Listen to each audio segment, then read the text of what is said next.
Hey guys, welcome back to my channel. So tonight I'm going to show you how to make cauliflower fried rice. So I like to serve this anytime, or it's really good by itself too. You can also add in any like leftover meat you have and make like chicken fried rice, shrimp fried rice, pork, beef, whatever you've got. I'm also going to have a video coming up with how to make orange chicken, and that's what I generally like to serve this with. So what I'm going to do is I'm going to start here in the pan. What I've already got warming up now is it's 2 tablespoons of coconut oil, and that's what I'm going to cook this in tonight.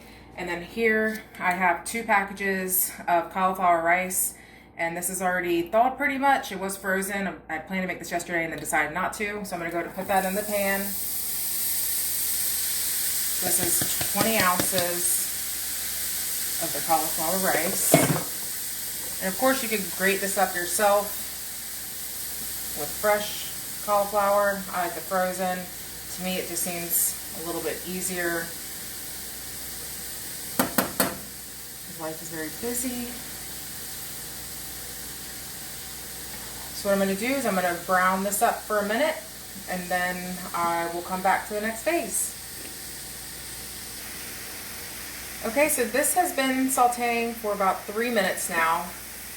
So it's probably getting really soft. It's smelling really good.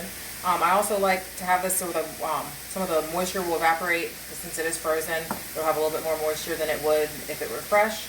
And I just wanted to mention that I get this at Sam's Club. It comes in 4 bags of the frozen cauliflower rice, which is perfect because you can just take the individual bags out as you need them. Tonight I'm actually doubling this.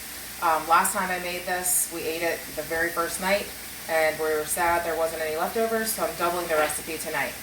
So then the next thing I'm going to do is I'm going to add in, this is just a thing of frozen mixed vegetables. So yes, keto police might get on you because there are peas, carrots, corn, and green beans in this.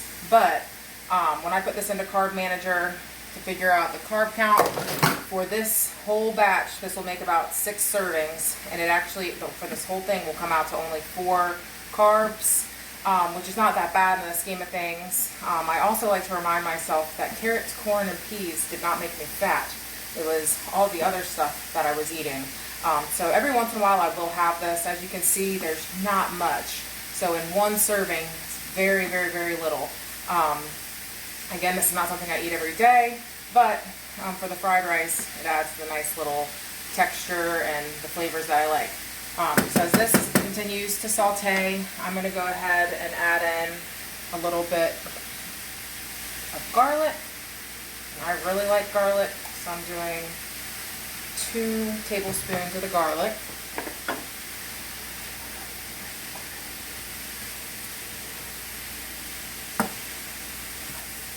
And I just keep a large bottle of the minced garlic on hand pretty much at all times. Again, if you're really strict, garlic does have a little bit of carbs.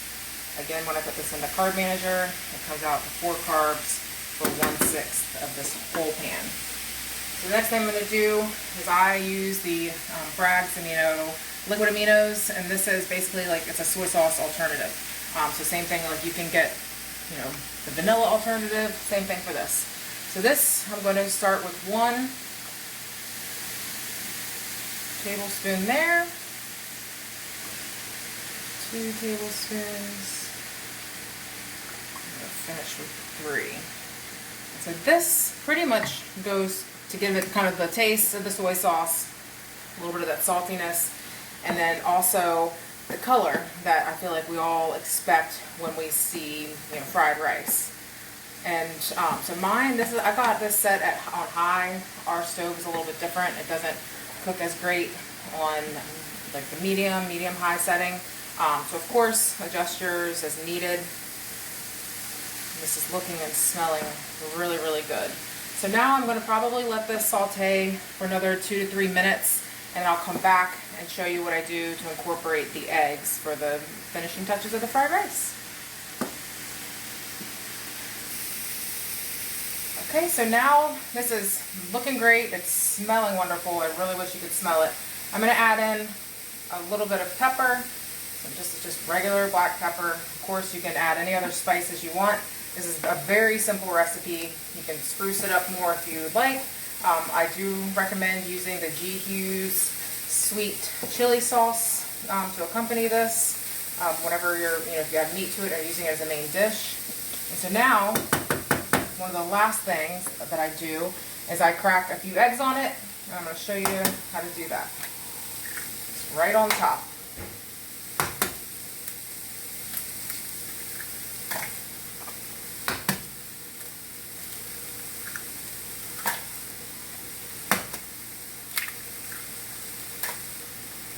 I'm going to do 5 eggs. I'll be honest, I would normally have done 6, 1 for each serving, but I only had 5 eggs. So that's why I've got 5 eggs.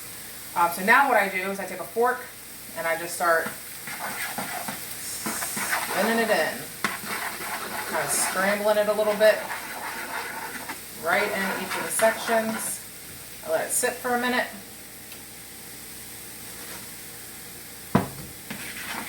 Scramble it in again.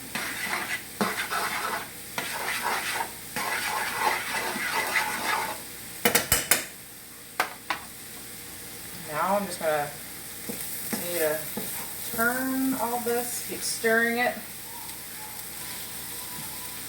I don't know about y'all, but I don't think fried rice is fried rice without eggs. And eggs, keto doesn't get any more keto than eggs. So not only is this adding a nice protein to it, you could even just leave this just like this if you wanted this to be your meal. I've had this for breakfast before with the leftovers. It's actually quite wonderful. It's looking really nice. And also, like I said, this is a double batch, so you could half this if you're only cooking for like 2 or 3. So a lot of times we'll have leftovers the following day. Anything I have for dinner, I eat for lunch the next day. It's usually kind of my general rule in life, especially when I'm working. Right now I'm at home, working from home due to COVID, but on a normal office work day, I take whatever I had for dinner the night before for lunch the next day. Alright, so I'm going to go ahead and turn this off. It looks great. Hopefully you all can see that. It's going to be perfect going with some orange chicken. So I hope you all enjoyed this today. It's a nice easy recipe that I feel like anybody can do. It's fairly fast. It took me less than 15 minutes altogether to make that tonight. And again, it stores really well in the fridge. I'd say it'd be good for at least 3 to 4 days. It's the perfect meal prep. I like to do meal prep on Sundays and have it throughout the week. So this is a great idea for that. Also stay tuned and I will have our orange chicken recipe coming up, and that'll be in the air fryer, and I'll also show you a modification for use in the oven if you don't have an air fryer. So if you enjoyed this video today, if you could like it and subscribe to this page and also share it with your keto community. Thanks so much and have a good evening.